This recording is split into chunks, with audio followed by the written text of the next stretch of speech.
Let's Talk Business Transformation is back, and today's episode features someone who knows exactly what keeps a commerce operation thriving long after launch. Chelsea Carey, Client Services Director at OSF Digital. She's here to share how smart, steady, behind-the-scenes work turns Commerce Cloud into a real engine for growth, not just a platform to maintain. Stick around. This one's all about what happens after the confetti from Go Live settles.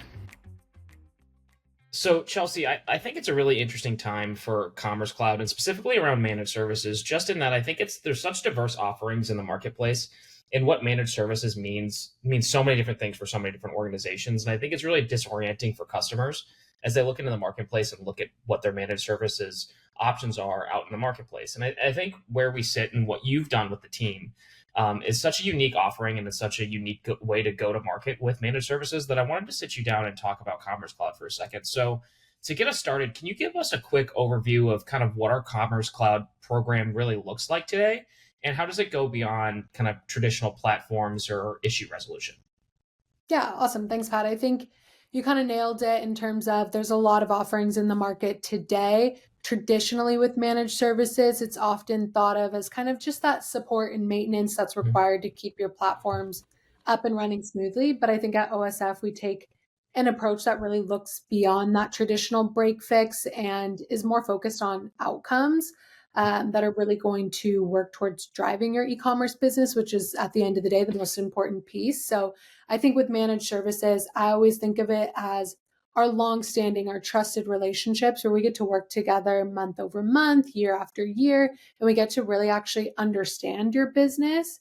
And with that, it allows us to provide you not only with that essential break fix issue resolution, but as well provide you with strategy and provide you with the optimization and the continuous evolution of your site moving forward. So all of those are kind of essential to our managed services model, really being that full service delivery from backlog resolution to strategic guidance and advisory. And we really want to make sure that we take that approach of managed services isn't like a necessary evil for your business. Instead, it's going to help to actually grow and be a growth engine for your business. So when you think about it being a long-term growth enabler, specifically around digital commerce, how does OSF approach managed services as a model differently? Yeah, I think at OSF, we really look at managed services, as I said, beyond just support, but actually being outcome focused. So with that, it includes, backlog grooming, release management, and that e-commerce consultancy piece, which I think customers are often able to then focus on more of the strategic revenue driving initiatives because they trust that their backlog is taken care of, because they trust that our managed services team is really providing them with the technical execution and that their roadmap is progressing forward. It frees up their time to not be distracted with a stale backlog or firefighting technical issues, but instead they get to focus on being more proactive about revenue generation. And I think for us, managed services is really intended to be that long-term driver because it combines the operational piece, the continuous delivery piece, but then also the strategy to really accelerate your digital transformation. So doubling down on that strategy piece, then, a lot of brands really struggle in that kind of post-implementation phase, right? Where between you've got your site launched, you're all excited, it's great. Now we need to make continuous improvements and continuous optimization. How does OSF help close those gaps to make sure that there's continuous optimization happening?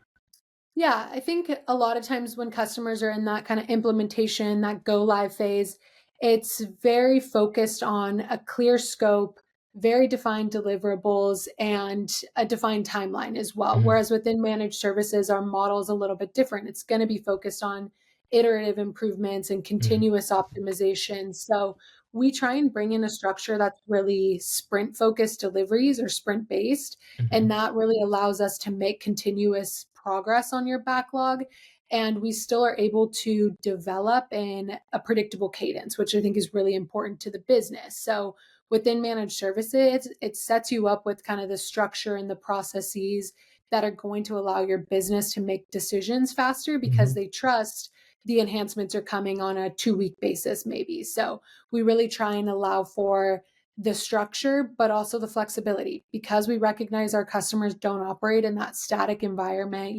There's always going to be seasonal peaks. There's always going to be unexpected incidents. So with that, it really allows us to, be able to adapt to changes and bring in the scale, the resourcing, the Mhm. skills that are needed at that specific time to help you overcome your business challenges. So for us, it's really looking at the business as a whole. It's looking at kind of the ebbs and flows of Mhm. your e-commerce roadmap and making sure that we can build our team around that to support it. So, as we continue to kind of talk about our strategic consulting, something that always gets talked about is how are we aligning to business goals, right? I think you can go off in so many tangents as a consulting partner, right? And really staying aligned to the key KPIs and business goals of a client are tough.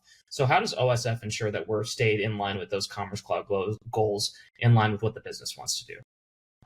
Yeah, I think for us, what's most important is just looking beyond technology.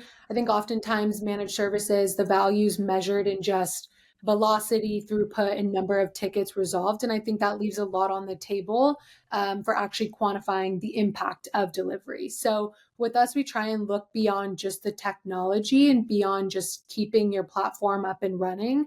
But we want to make sure that we consider your business goals. So with that, we try and bring in a team of digital consultants, subject matter expertise who work within our teams to really understand your business and be able to then build a roadmap together that's going to orient the teams moving forward. So, with that, our team of e commerce consultants, they're bringing in not only the technology experience, but they're bringing in experience actually having worked on the platform and worked within the ecosystem to drive revenue within e-commerce settings. So by understanding your business goals, they're then able to really map those to KPIs and then features and functionalities that we can deliver within our technology work stream. So, technology, of course, has its features and functions, but that's got to make sure it fuels your strategy and vision moving forward.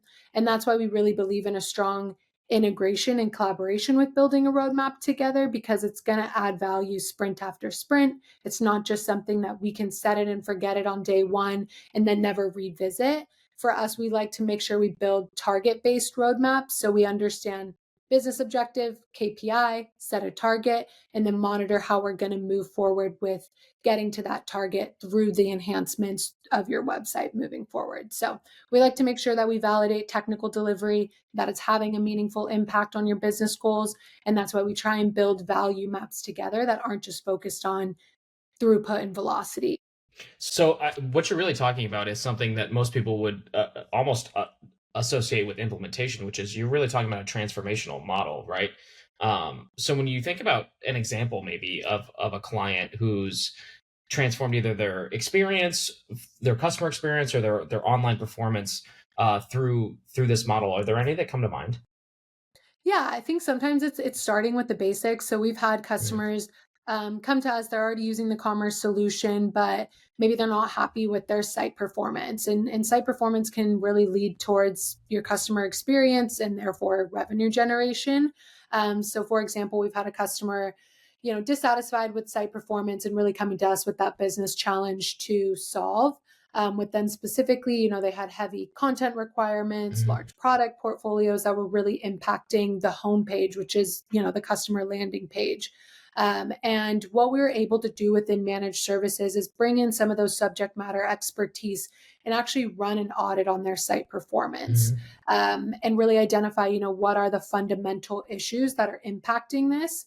And it allowed for us then, as we kind of started our engagement together, to establish a baseline as to what's the current state, but then also set a goal moving forward as what we're trying to hope to improve and get to in terms of their KPIs and metrics. So for us, after doing that site review, we were able to put together our observations, make a list of recommendations, and then work with both the IT side, but also the business side to triage and prioritize those based off of business impact.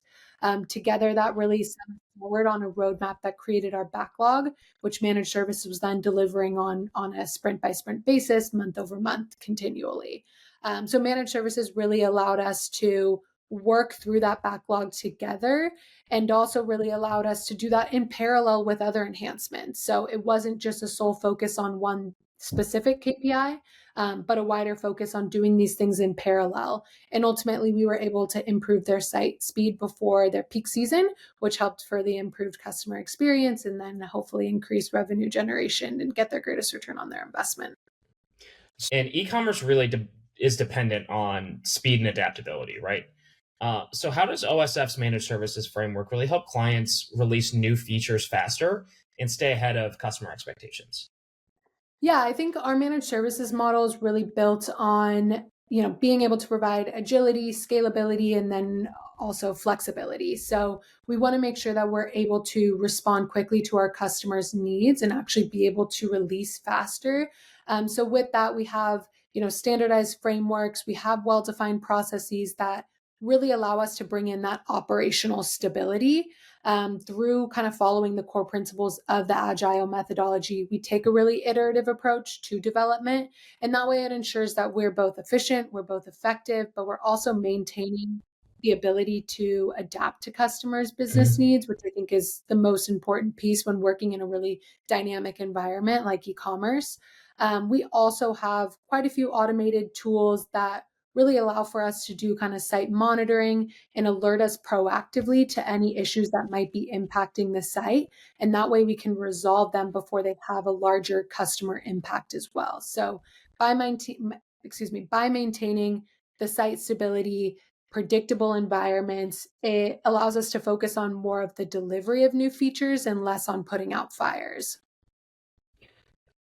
So I can't sit in front of a thought leader like you, or really anyone right now, without asking an AI question, just because it's so ingrained in everything that we're thinking of. So when we're thinking about how you're going with this model, integrating innovation, right, and being on the cutting edge of whatever your client is trying to do, automation, composable commerce, within that kind of managed services framework, how do you drive continuous innovation?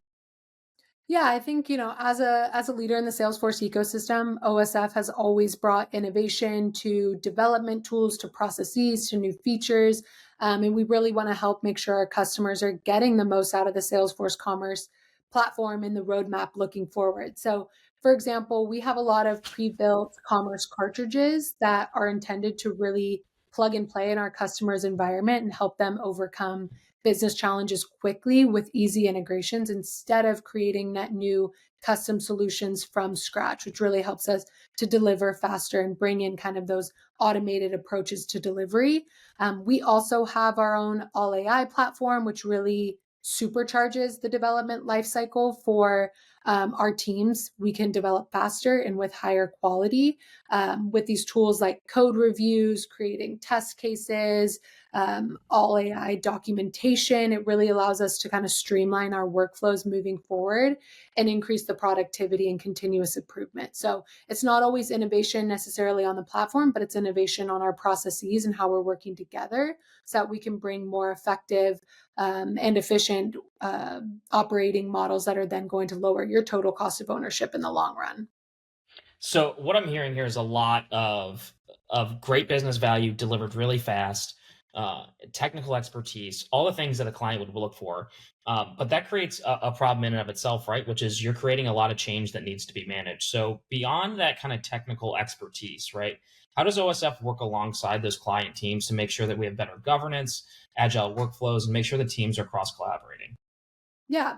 I always like to tell our customers, at kickoff, our goal is to feel like an extension of your own team. And we do so by bringing in and establishing a strong governance structure that really sets the foundation for collaboration, for transparency, and for communication moving forward. So, from kickoff of managed services, we really work with our customers to establish that governance structure. What's that engagement model going to look like? And that really lays the foundation and the groundwork for us to be successful in working together moving forward. So, our project managers, for example, they will take ownership on being that day to day contact for our customers, really working with them to understand priorities, plan sprints together, report on the progress, and ultimately ensure that communication and deliverables are flowing efficiently both up and downstream.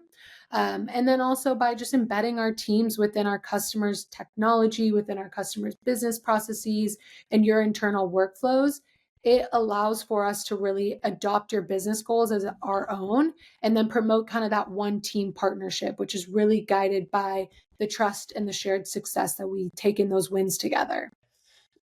So Chelsea, you've been working with so many clients and continuing to do this really innovative managed services approach that's been helping so many clients. But with that, you break things, and I'd imagine there's been some lessons learned in helping clients mature their operations and internal capabilities. So I'd love for you to take a moment to just share some of those lessons learned that you have so far. Yeah, I think for us, it's just keeping in mind that no two customers are the same. And Yeah. we're reminded that on a daily basis because each customer is unique in their tech stack, their platform maturity, and also what internal support and expertise they have within their company. So, with that, it's really critical that we maintain the flexibility of our programs. And that's why we lead with that as one of our core values within managed Hmm. services. Also, our focus on continuous improvement, it requires that constant discipline of governance and structure. So that's why I emphasize how important it is to Hmm. start with that at the kickoff of our engagements. But I think also first and foremost, what I would say is for our customers, it's really helping them to bring together the business, the digital, the marketing, the IT as one. And we've really learned the value of unlocking that unified team in that Hmm. program. It really helps us to reinforce, shared planning, unified priorities as we kick off every sprint. And it really just helps us to facilitate the integration and alignment, not only within our teams, but within our customers' environments as well. So with that, I think it's a big learning and something that we try and bring to our customers' engagement and to our governance structure and our sprint ceremonies, because when everyone's working together in the same direction, it really helps us to accelerate that roadmap because we have the same goals, we're striving towards the same business impact. So as we look ahead, right, and I know you have your eyes on 2026 and beyond, right, and what do the trends in commerce cloud and in managed services look like? What are you most excited about what you're going to be doing with your clients in this kind of next evolution of digital commerce? Yeah, I think we touched upon it briefly just in terms of innovation. I think Hmm. innovation is going to continue to just bring the next evolution of not only commerce technology, but our partnerships and working together. So, you mentioned we'd be remiss not to talk about AI, but really Hmm. deepening the use of both predictive and generative AI is really going to empower our customers' experience, but also continue to empower a more efficient managed services support model. So, with that, the product roadmap of Agent Force, Personal Shopper, features like product recommendations. Those are all going to continue to unlock new value and new opportunities for our customers. But it's important that within managed services, we're not just prepared to implement those and support them, but it's about analyzing and providing insights moving forward because these are tools that you can't just set and forget. Within managed services, we want to make sure that we continue to tailor and optimize these agents so that it's bringing better operational efficiency and bringing more productivity to your environment. So I think it goes hand in hand with our mission within managed services, which is just shifting from keep the lights on to actually growing your business and evolutions. And I think innovation is going to really power that moving forward. I feel like that's a perfect place to end. Chelsea, thank you so much for taking the time today. Thank you. Thanks for listening to Let's Talk Business Transformation by OSF Digital. Follow us for more episodes and visit osf.digital to learn more.